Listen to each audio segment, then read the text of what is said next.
Les entreprises dépensent énormément d'argent dans la formation, c'est un fait.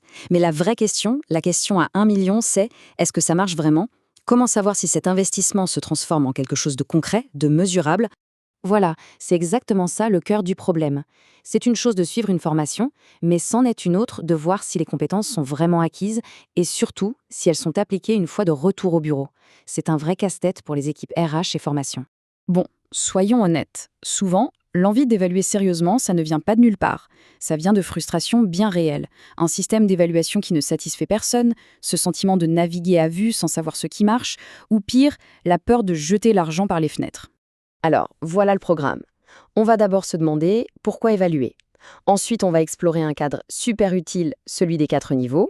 Après ça, on va attaquer un concept clé, le défi contrefactuel. Ça a l'air compliqué, mais c'est essentiel. Puis, on verra les étapes pratiques et on finira par le plus important, comment utiliser tout ça pour prendre de meilleures décisions. Allez, première partie. L'idée ici, c'est simple, il faut arrêter de se contenter des questionnaires de satisfaction remplis à chaud. Vous savez, le fameux « Avez-vous aimé le déjeuner ?» On veut mesurer l'impact réel, celui qui change les choses au quotidien. On enchaîne avec la deuxième section. Pour bien structurer une évaluation, il ne faut pas réinventer la roue. Il existe un modèle qui a fait ses preuves et qui est une référence absolue, le modèle de Kirkpatrick. Imaginez une échelle.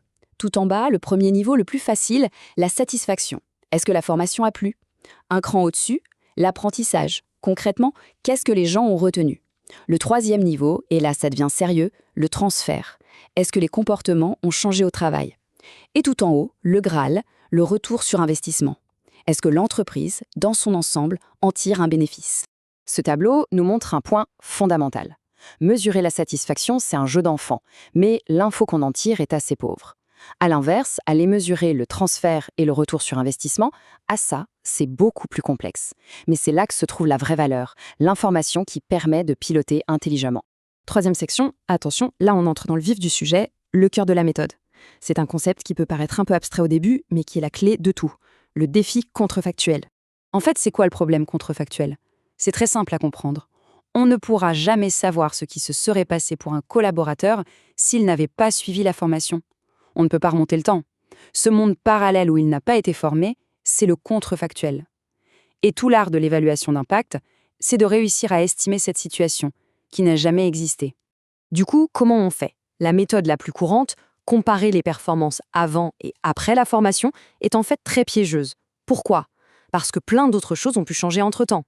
L'approche vraiment solide, c'est de comparer le groupe formé, qu'on appelle le groupe traité, à un autre groupe, le plus similaire possible, mais qui n'a pas suivi la formation, le groupe témoin. C'est la seule façon d'isoler vraiment l'effet de la formation. Et voilà une illustration parfaite de ce qu'on appelle le biais de sélection. C'est logique. Les personnes qui se portent volontaires pour une formation sont souvent déjà les plus motivées, les plus proactives, donc si on les compare à des collègues qui n'ont rien demandé, la comparaison est faussée dès le départ.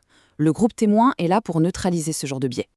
Ok, maintenant qu'on a posé les bases théoriques, passons aux choses sérieuses. Concrètement, comment on mène une évaluation d'impact sur le terrain? Le processus se déroule en 4 grandes phases.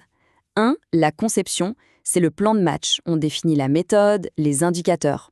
2. On choisit un échantillon de personnes représentatifs. 3. La phase la plus longue, la collecte de données sur le terrain.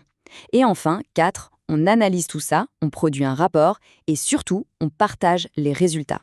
Il faut bien avoir en tête que le transfert des compétences, c'est-à-dire l'application réelle au travail, ne dépend pas que de la formation elle-même, loin de là. Ce qui se passe avant, la préparation, les objectifs, et ce qui se passe après, le soutien du manager, la culture de l'équipe, est absolument déterminant. Une bonne évaluation doit regarder tout cet écosystème. On arrive à la dernière section, et c'est peut-être la plus importante, parce que collecter des données pour les mettre dans un tiroir, ça ne sert à rien.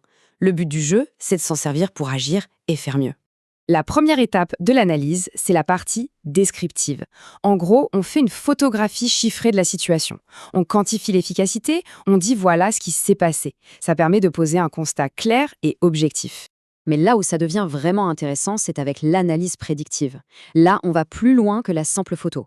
On cherche à comprendre ce qui a vraiment fait la différence. Quels sont les facteurs qui ont le plus d'influence sur le succès? C'est ça qui nous donne les véritables leviers sur lesquels on doit appuyer pour que les prochaines formations soient encore plus efficaces. Et on finit avec cette question. Car au fond, tout ce travail ne sert qu'à ça. identifier dans son propre contexte, avec sa propre culture, quels sont les leviers d'action les plus puissants. Est-ce le management, la préparation en amont? Une fois qu'on a la réponse, on arrête de gérer la formation, on commence à la piloter stratégiquement, et ça change absolument tout.